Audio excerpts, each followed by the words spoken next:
In the Class M state championship game, a tale of two different teams will take the field at Trumbull High to claim a state title. The high-flying spread offense of Weston, led by James Getz and the Sawyer brothers, has scored 37 points per game and will take on the RPO offense of Killingly, led by Jacob Nurse, Jackson Lopes, and Jack Sharp, who specialize in running people over for 39 touchdowns this season. Well, I think one, the personnel we have. We're not able to spread it out and sideline to sideline. I think for us, it's a mentality to run people over, but it's also what works for us. Teams, 15 years ago when everybody was running spread, started to run spread, it was difficult.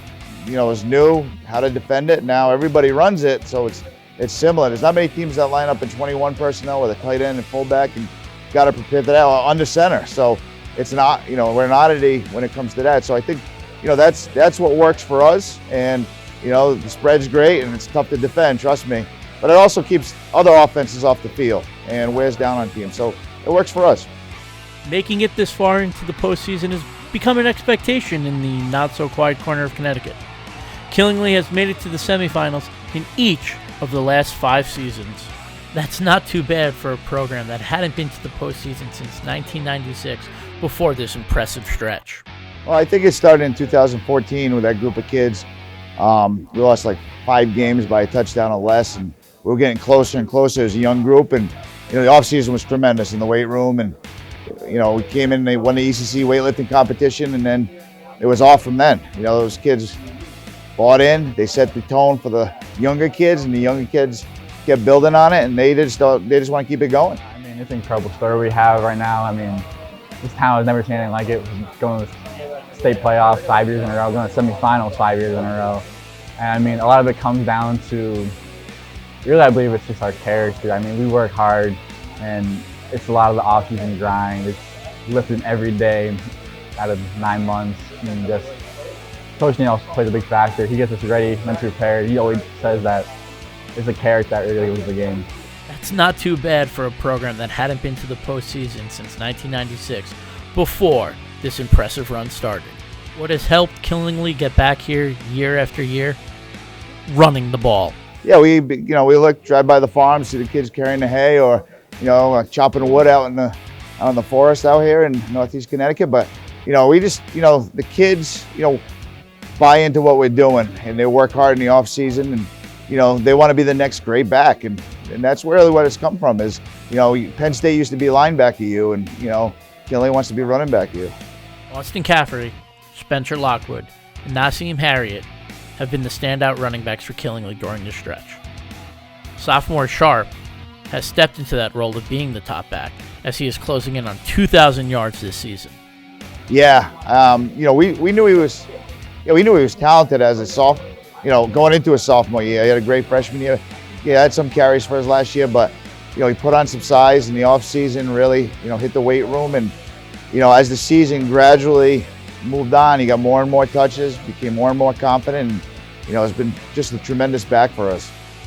Just even when I was younger, that was mainly my thing. I wasn't like the most elusive person. I'd just run right at him and try to get the fight for extra yards. Sharp is joined in the backfield by Nurse and Lopes, as Killingly has rushed for over 260 yards a game. It's just fun to watch. To know that we're getting yards every play, that we're moving the ball down the field, we're scoring. It's all you want in our offense. When we're ripping off runs like that, it's a great feeling because we have all the momentum, and that camaraderie in that moment is something you just can't beat. Killingly is in search for its 4th state title, and to do so, its defense, that hasn't allowed more than 27 points in a game, is going to be tasked with slowing down a Trojans offense that has totaled close to 360 yards a game this season and has scored 43 points a game so far this postseason. Well, I think we've done a decent job of balance offensively. We've done a decent job. I think Coach Sadler on the defensive side has done a fantastic job scheming. Coach Passarelli on the offensive side has done a really good job figuring out what we can do and what matchups we like. But really, it's a commitment by the kids to say, hey, here's the game plan. We need to go out there and execute it. And I think the longer we've been together now, we've really kind of coalesced pretty well as a team to understand what needs to be achieved that day and work towards that goal.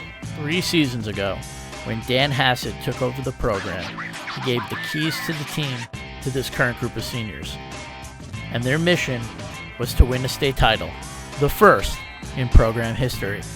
Yes, I mean, this group of kids came together really as freshmen and kind of made a commitment that they thought they could be special, and they've worked very hard at it, and I give them a lot of credit for, keep pushing forward. And we were close their sophomore year, we were close their junior year, and now we're finally here their senior year. Talent has never been an issue for the Trojans, but over the past 2 seasons, the team had taken a bad loss or two and just missed out on the playoffs each season. I mean, it all starts with preparation. In the past, we've kind of had issues like showing up to play against teams we maybe should have been. But this year, we worked hard every day in practice, took it one rep at a time, which kind of got us over the hump compared to past years. This year, the team was determined to not have any missteps. Unfortunately, an injury to Getz in the 3rd game of the year put the Trojans in a hole. Their senior quarterback would miss 4 games, and another lost season looked possible for the Trojans. With Getz injured, Brendan Sawyer moved under center, and the Trojans didn't miss a beat. Once the season's over and I'll have a little time to sort of look back on it and collect, I think that 4-week period where Brendan Sawyer stepped in was the most key part of our season. Because clearly James Getz is one of our leaders. When he went down and he was hurt, the way Brendan came in, the way the whole team came together and said, okay, we're going to get through this stretch for James, and we knew we were going to get James back. What Brendan and the team did, going 3-1 in that stretch was huge. We wouldn't be here today if they hadn't stepped up. But that's really kind of a testament to how close these kids are and how much they're working for each other, because they wanted to do it for James too, knowing that he'd be getting back.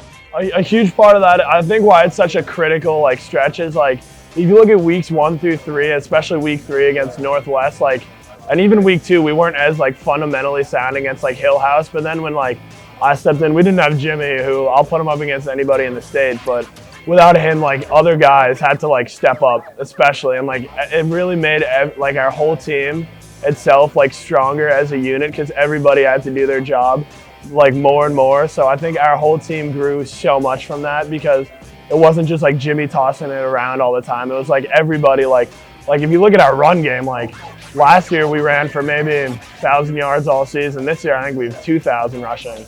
And I think that stretch really allowed us to build a run game and just line through everybody, just get a lot more sound as a team. Since Getz's return, the Trojans are 5-0 and have scored 222 points in those games.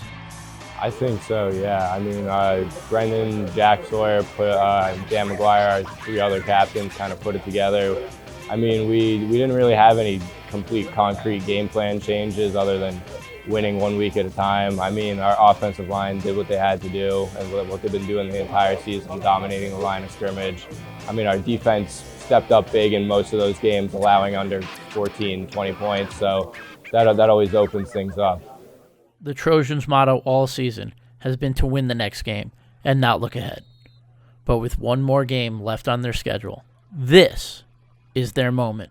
I thought it was possible. I didn't know if it would happen, especially when Jimmy got hurt. It was geez, we never may get there. But I think our team as a whole, like I said, and I'm sure Coach Hassett said, we just took it 1 week at a time. And if we take care of it every single week and focus on the task at hand, then the bigger goals will start to fall into place more.